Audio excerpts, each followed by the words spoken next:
గారు BC ratio benefit cost ratio ఒక project నిర్మాణం చేస్తే ఖర్చు ఎంత పెడుతున్నావు, ఆ ఖర్చుకు ఎంత ఆయకట్టుకు నీళ్ళు ఇవ్వగలుగుతున్నావు, ప్రతి ఎకరాకు ఎంత ఖర్చు పెడుతున్నావు, ప్రభుత్వం సిడబ్ల్యూసి సెంట్రల్ వాటర్ కమిషన్ ఇచ్చే అనుమతి ఎంత, ఒక ఎకరాకు నీళ్ళు ఇవ్వాలంటే ఎంత ఖర్చు పెట్టాలి, మనం ఎంత పెడుతున్నామని ప్రాజెక్టు రిపోర్ట్ ఇవ్వాలి. ఆ ప్రాజెక్టు రిపోర్టు కేంద్ర ప్రభుత్వానికి సబ్మిట్ చేస్తే దోపిడీ బయటపడుతుందని 10 ఏళ్ళు డిపిఆర్లే ఇవ్వకుండా కాలం గడిపిండ్రు. టెండర్లు పిలిచిండ్రు, కాంట్రాక్టులు ఇచ్చిండ్రు, కమిషన్లు మెక్కిండ్రు, డిపిఆర్లు మాత్రం ఇయ్యలే. సీతారామ కూడా అదే పరిస్థితి. డిపిఆర్లు ఇవ్వకుండా నీటి కేటాయింపులు చేయడం కేంద్ర ప్రభుత్వం సాంకేతికంగా అనుమతులు ఇవ్వడం సమస్య. వీటన్నిటిని దృష్టిలో పెట్టుకొని మేము ఒక్కొక్క సమస్యను వీలేసిన చిక్కుముళ్ళు, ఈ చిక్కుముళ్ళను ఒక్కొక్కటిగా ఇప్పుకుంటూ స్థానిక సమస్యలను పరిష్కరించుకుంటూ, నేను నిన్న పేపర్లో చూసిన రైతులు భూమికి పైసలు ఇచ్చినా కూడా భూసేకరణకు డబ్బులు ఇచ్చినా కూడా రైతులు భూములకు రాణిస్తలేరు. కానీ ఈ సీతారామ ప్రాజెక్టుకి నిధులు ఇవ్వకుండానే, భూసేకరణ జరగకుండానే తుమ్మల నాగేశ్వరరావు గారి మాట నమ్మి భూములను అప్పచెప్పిండ్రు. మేము తర్వాత అయినా మాకు నిధులు వచ్చినా పర్వాలేదు, ప్రాజెక్టులు పూర్తి చేయమని రైతుల ముందుకు వచ్చి భూమి ఇచ్చిండ్రు అని చెప్పి నేను పత్రికలలో చదివిన. అంటే ఖమ్మం జిల్లాలో నాయకులతో సహా రైతులు కూడా ఈ ప్రాజెక్టును పూర్తి చేసుకోవాలన్న తాపత్రయంతో ఎవరికి చేతనైన విధంగా వాళ్ళు కష్టాన్ని నష్టాన్ని భరిస్తూ ప్రాజెక్టు పూర్తి చేయడానికి సహకరించి ముందుకు వచ్చిండ్రు. ఇవాళ హరీష్ రావు గారు 3 రోజుల నుంచి, నేను దేశంలో లేను కానీ మన వాళ్ళందరూ 90% మేము చేసినాం, ఇక గీంత మీరు చేసి నీళ్లు చల్లుకుంటారని. నేను ఒకటే మాట్లాడగదలుచుకున్నా. నేను చాలా సందర్భాలలో చెప్పిన, దూలం లెక్క పెరిగితే సరిపోదు, దూడకున్న బుద్ధాన్ని ఉండాలి. 4000 కోట్లతోని దుమ్ముగూడెం రాజీవ్ ఇంద్రాసాగర్ని అంచనాలు వేస్తే తెలంగాణ రాష్ట్రం వచ్చేటప్పటికి 2500 కోట్లు ఖర్చు అయింది. 1500 కోట్లు ఖర్చు పెట్టి 2 ప్రాజెక్టులు పూర్తి అయ్యేవి. రాష్ట్ర విభజన తర్వాత చంద్రశేఖరరావు ముఖ్యమంత్రి అయినాకనే ఆంధ్రప్రదేశ్కి 7 మండలాలు ఇచ్చాడు. 7 మండలాలు ఇవ్వడంతో ఇందిరాసాగర్ అటు వెళ్ళిపోయింది. రాజీవ్ సాగర్ ఇటు వస్తే దానికి పర్యావరణ అనుమతులు లేకపోతే ఈ అనుమతులకు ఇబ్బంది ఉంది అని చెప్పి రీడిజైనింగ్ చేసి 1500 కోట్లతో పూర్తి కావాల్సిన ప్రాజెక్టును 18,000 కోట్ల రూపాయలకు అంచనా పెంచిండు. అంటే వాళ్ళ దోపిడీ, వాళ్ళ ఆలోచన దేని మీద ఉన్నదో మీరు ఆలోచన చేయండి.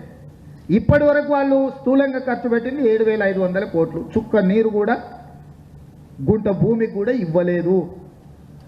ఇవాళ మరి 90% పూర్తి చేస్తే 18,000 కోట్లలో 8,000 కోట్లు ఖర్చు కావాలి.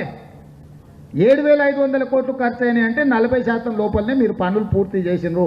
అవి కూడా ఒక క్రమ పద్ధతిలో చెయ్యలేదు. ఎక్కడ అల్కగుంటే, ఎక్కడ మెత్తగుంటే అక్కడ ఎత్తిండ్రు, పోసిండ్రు, జేబులు వేసుకున్నారు, పోయారు. పంపులు, మోటార్లు, దానికి ఏం తేవాల్సిన పంపులు ఎవడో తయారు చేస్తాడు, మోటార్లు ఎవడో తయారు చేస్తాడు, వానికి ఇవ్వాలి. వానికి ఇచ్చింది సగానికి ఎక్కువ వీడు మింగాలి. అవి తీసుకొచ్చి ఇక్కడ వాడేసిపోయారు. 4 ఏళ్ళైంది పంపులు మోటార్లు వచ్చి.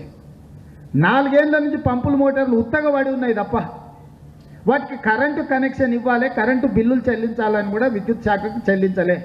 నేను సమీక్ష చేసినప్పుడు 400 కోట్ల రూపాయలు విద్యుత్ శాఖ చెల్లించాలి సాగునీటి పారుదల శాఖ అంటే ఇమ్మీడియట్గా నిధులను కేటాయించి ఎంబడే కరెంటు కనెక్షన్లు ఇప్పించి పంపులను క్రమబద్ధీకరించి వీళ్ళు అక్కడక్కడ కెనాల్స్ తవ్వేసి కొన్ని దగ్గరలో వదిలేస్తే వాటి అన్నిటినీ మళ్ళీ ఒక లైనప్ చేసి ఒక క్రమ పద్ధతిలో ఈ 6 నెలలు రాత్రి మగళ్ళు మా అధికారులు, మా మంత్రులు పనిచేయడంతో ఈరోజు ఈ పంపులను నీళ్లు మేము పోయించగలిగినాము.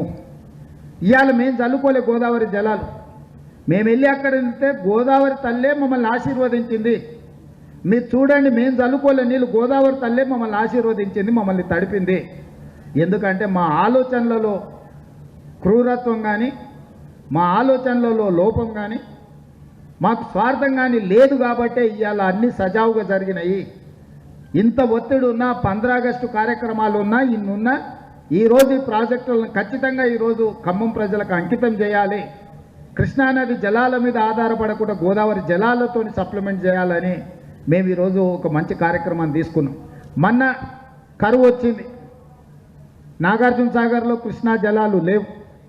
ఆ రోజు నీళ్ళు ఇవ్వడానికి పొంగులేటి శ్రీనివాసరెడ్డి గారు నల్గొండ జిల్లా నుంచి మన సాగునీటి పారుదల శాఖ మంత్రి ఉన్న ఆయన ప్రాంతానికి నీళ్ళు ఇవ్వకుండా మీ ఖమ్మం వాళ్ళు జబర్దస్తి చేసి నాగార్జున సాగర్ నుంచి నీళ్లు తెచ్చుకున్నాడు పాలేరు కావాలని. నిజమే కదా? ఆయనలో ఉత్తమ్ కుమార్ రెడ్డి గారికి లోకల్గా ఉన్న నాయకులందరూ ఆయన మీద యుద్ధమే ప్రకటించారు. నాగార్జున సాగర్లో నీళ్లు మొట్టమొదట మనమున్నాము, మనకి ఇవ్వకుండా చివరికి పాలేరుకు తీసుకుపోతుంటే మీరు మనకి ఇవ్వాలి కదా అని అంటే కూడా ఆ ఒత్తిడిని తట్టుకొని పాలేరు ప్రాంతానికి నీళ్ళు ఇవ్వాలని నాగార్జున సాగర్ నుంచి నీళ్ళు ఇచ్చినాం. అంటే మా మంత్రివర్గంలో ఉన్న మంత్రుల మధ్యనే నీళ్ళ సమస్య వచ్చినప్పుడు, నీళ్లు తక్కువైనప్పుడు ఉత్తమ్ కుమార్ రెడ్డి గారికి, పొంగులేటి శ్రీనివాసరెడ్డి గారికి నాకు కావాలంటే నాకు కావాలని వాదులాడుకునే పరిస్థితి వచ్చింది కృష్ణానది జలాలు.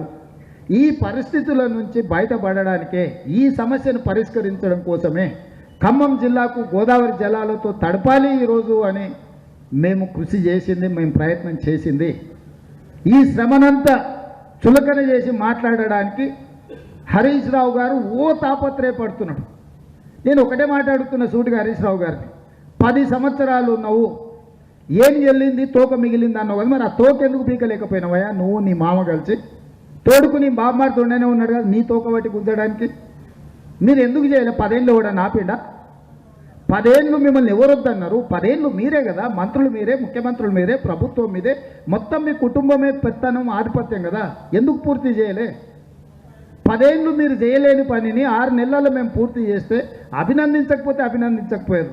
ఎందుకంటే మీ చెత్త బుద్ధి తెలంగాణ ప్రజలకు తెలుసు కాబట్టి చెప్పుతే పలుగొట్టారు మిమ్మల్ని ఆల్రెడీ. ఇంతకంటే మీ నుంచి మేమేం ఆశించలేము.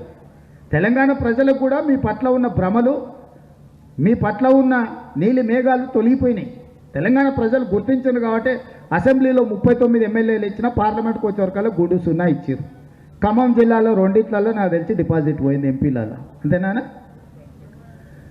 డిపాజిట్ లేకుండా ఓడగొట్టినా సిగ్గు కాకుండా ఇంకా ఆరోపణలు చేసి మనుషులను అవమానించే విధంగా ఎందుకు మాట్లాడుతున్నారు మీరు? నాకు అర్థం కాలేదు.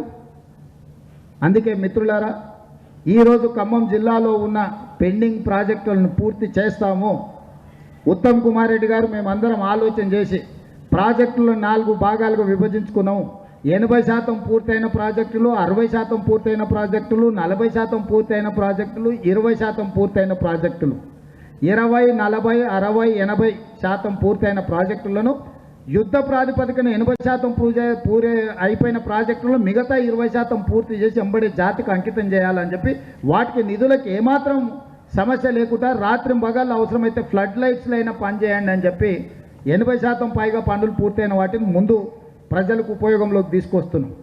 ఆ తర్వాత 60% పనులను పూర్తి చేస్తాం, ఆ తర్వాత 40%, ఆ తర్వాత 20%. ఈ అన్నిటినీ నిధులను, నీళ్లను ప్రజలకు ఉపయోగపడే విధంగా ఒక ప్రణాళికబద్ధంగా మేము కార్యక్రమాలు చేస్తున్నాము. వీళ్ళు చిల్లర మల్లరగా మీ మీ మీ ప్రాంతంలో నాకు తెలిసి అడవి పందులు బాగానే ఉన్నాయనుకుంటా కాదు ఇక్కడ, అంతేనా? మీరు పంట వేసుకుంటే అడవి పందులు వచ్చి చేన్ల మీద పడి తిన్నదానికంటే అల్లకల్లోలం చేసిపోతాయి.